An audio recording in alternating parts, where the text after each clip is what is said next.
I'm Claudia Ingham, and we're here today in a park in Western Oregon, Meldrum Bar Park in Gladstone, to talk with a commercial grazier who has a herd of goats. He provides us grazing services to municipalities, private landowners, as part of an ecological restoration process. My name is Craig Madsen. I have a company called Healing Hooves, and I live up in eastern Washington, the little town of Edwall, Washington.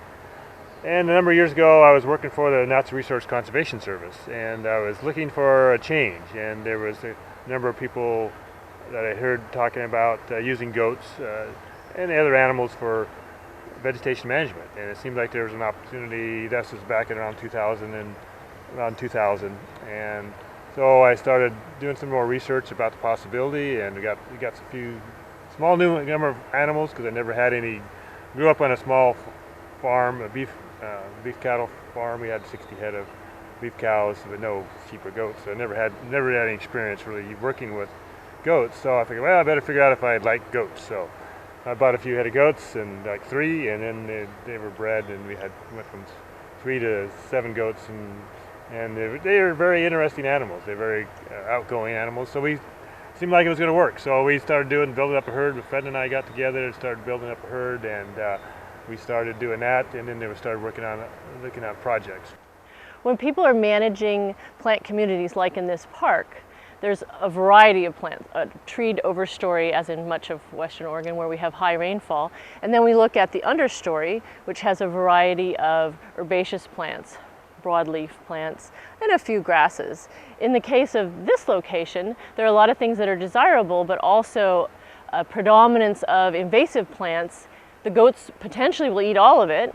However, they do prefer certain plants. So we try to use the targeted grazing tool as a way to remove leaf matter and sometimes stem, so that the desired plants will then later on have an advantage. So we're stressing all of them to some degree, but hopefully the plants that are not desired to a greater degree by defoliating them, removing their above ground vegetation so that they're stressed. So looking at some examples of plants in this community, in this park location, we can look to this understory that's up to 1 meter or 2 high. Here we have English ivy, and much has been written about monocultures. Some people call them ivy deserts in high rainfall areas. This is a problem throughout Europe. Very popular plant in parts of Asia, and here in North America it was introduced intentionally as a ground cover, and we can see that it can take over large areas where we don't really want to have the plant. It's easy to pull it up. Lots of people spend energy doing that. It's a stoloniferous plant. It will sprout a new plant from its vine across the surface, but goats are also terrific at pulling on it, eating large amounts of it, so they're a really good tool, in addition to hand pulling, to remove this unwanted vegetation. This project really kind of a combination of things going on here. One is the goats are coming in on parts of the area where there's predominant invasive species. There's a lot of blackberry and English ivy, and we're focusing the goats on areas where those predominate. And on the other part of the area where there's more natives, they're coming in with a conservation group to do pulling out the invasives in those areas.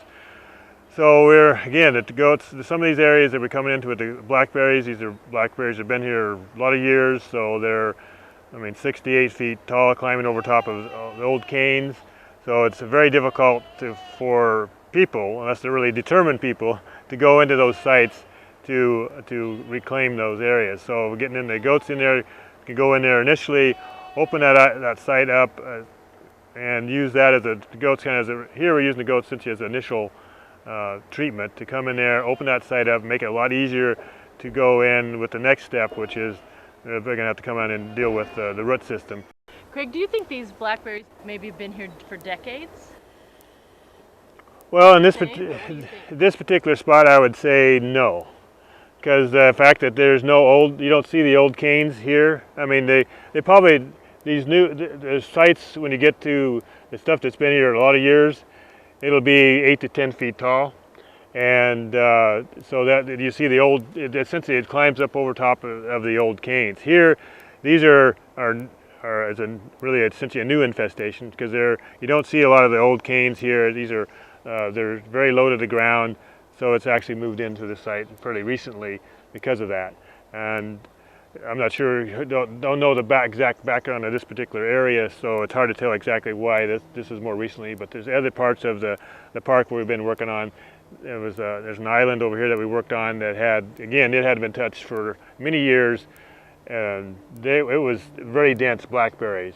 I mean, you're talking about 8 to 10 foot tall thickets that are very challenging to get the goats into and work on. But this site is more open. You got some blackberries, and then initially here, what was predominantly here for the goats went in here was a lot of morning glory, and goats love morning glory, and you don't see much here right now because the goats, first thing they cleaned off was the morning glory. The kid learning from mom about what's acceptable to eat, because again they're learning what to avoid as part of that natural way of avoiding things that are poisonous, and if mom eats it, it's generally acceptable for the kid to eat it because mom has learned that is acceptable to eat. So that's a really interesting point about using goats in particular as a tool in managing plant communities where there might be a plant present that, as you said, has a contact, can create contact dermatitis, like the English ivy even, for people. So the goats get in here, they're well nourished by these plants, many of them being very high in proteins, and that allows that next step of management to happen, whether it's hand pulling or some real specific, more precise kind of control measures beyond the goat herbivory. And that's one of the things the goats can be very, like you said, targeted grazing aspects. That you can use them to target certain areas. And people say the goats eat everything, but they do have preferences, and you can use those preferences in certain situations as a tool of managing, shifting that plant community.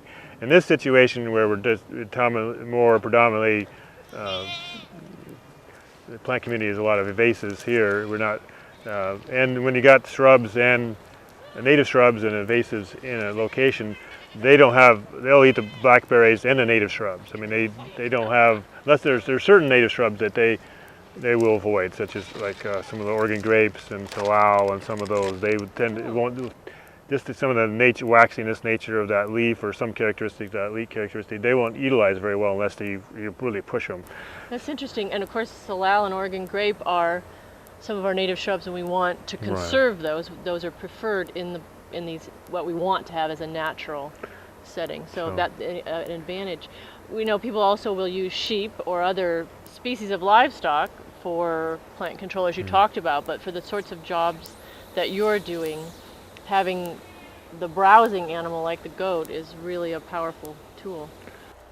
Well, the site we're in right now, these goats were moved out here about 2 days ago, and all the leaves are pretty well gone off all the blackberries. Essentially, the next step I would do is I come in and I cut off the canes as part of the process, because if you don't do that, then the canes would green back up again.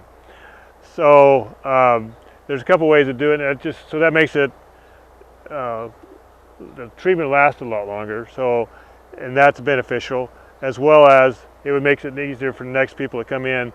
They'll actually have a longer period of time to treat the site for the next, to come back in here and treat it without having to deal with as much regrowth.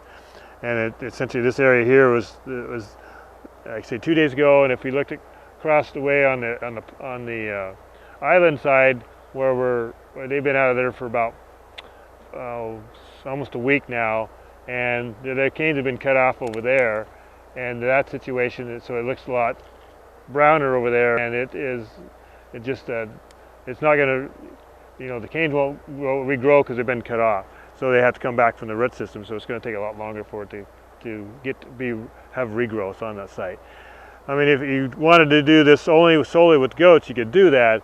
But the thing of this is, like the initial treatment like this, you'd have to bring the goats back in here early in the springtime when those new canes are just coming up, when those are really soft and they can eat the whole thing. Because in this situation, and people always ask, can't they eat the canes? Well, goats don't have grinders on their, they can eat a lot of stuff, but they can't, stems are, once they get very big, are really woody and they can't chew through that kind of vegetation. They can eat all the side branches off and all that stuff, but when those new canes come up in the spring, those are really tender and they can eat the whole thing at that stage. So you can take out blackberries with goats, but it takes multiple years and multiple treatments per year in order to do it if you're solely going to use goats. If you can use them in combination with other tools, then that's a different story. But targeted grazing versus having goats on a site all year long. If someone has an invaded pasture and they mix goats in with their cattle or their sheep, the goats are constantly seeking that cane plant and get that regrowth. Even if it's a warm winter, they might, if it starts to regrow in March or April, the goat eats that. So that year-round browsing of the plant stresses it again and again. Whereas in this very specialized treatment, where you treat once a year very intensively, that means that other tools have to be applied. On this side, we brought in I have about 200 head of goats. It kind of, when I was looking at sites and different things like that, it's really tied into I don't do really small sites because I have a pretty well constant, I don't fluctuate the size of my herd. I keep the same size of herd from project to project. So I really, essentially, this project, I tie it to a minimum about 1 to 2 acres is the minimum project I do. And this is actually a larger project. It's about 10 acres altogether. Goats here are on about 2-acre site. And as far as how to use the goats in this situation, we're doing initial treatment where we'd come in with the goats and then they would probably do a follow-up treatment with human labor. We actually may come back in the spring to do another treatment because one of the things with goats or any other tool that you're using, one treatment's not going to work. You have to do multiple treatments. If you're going to take out blackberries with goats, it's going to probably take you 2 treatments per year for 2 to 4 years, and then you have to do some ongoing maintenance. It's not just a one-time treatment. So in this situation, again, the goats' initial treatment to knock back the blackberries, and then they'll follow it up with probably either a hand crew to take out the blackberry, the root system. I mean, maybe some might be have you come back in the spring to do a little additional work, depending on what happens with that situation. Still looks like there's an awful lot of Himalayan blackberry here. I know the goats are working hard and I see them eating, but are they really making a dent? Yeah, they're making progress. They've been here, they got here on Monday evening, it's Wednesday afternoon, so they've been here roughly a day and a half. So they've started to eat a fair amount of it, but yeah, they will, it'll take them, on this spot they're roughly on 2 acres probably. So it generally takes about 2.5 days an acre with the herd, which is about 200 head on this location with this type of vegetation. So it'll look different in a few days. Okay. So I So mean, seeing in a couple days it would be a lot less. There would be no leaves essentially left on the vegetation. Okay. So how high was this? I mean, we're standing on, well, it's mashed down, but maybe a foot worth of. Oh, it was probably up to 2 to 3 feet, and they've smashed it down. Okay, so a meter high or more. Yeah, right, and they've mashed it down quite a bit. And then you see the areas when you get out in some of those areas in the distance there, to where they've like that.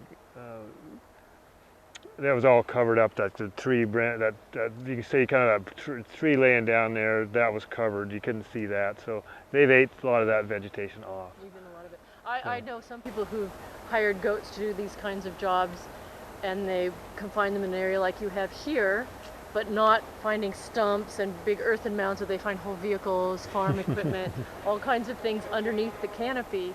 And in fact, it's a lot safer to put goats on, because if they were to go in there and mow and try to remove the vegetation by another means, it could be really hazardous to run into those metals. And so the goats can be a safer option. Right, in those kind of situations, especially when you bring equipment in, you can't see where you're going, and there's a lot of stuff, like say, buried underneath these, especially blackberries. You never know for sure what you're going to find. So thick.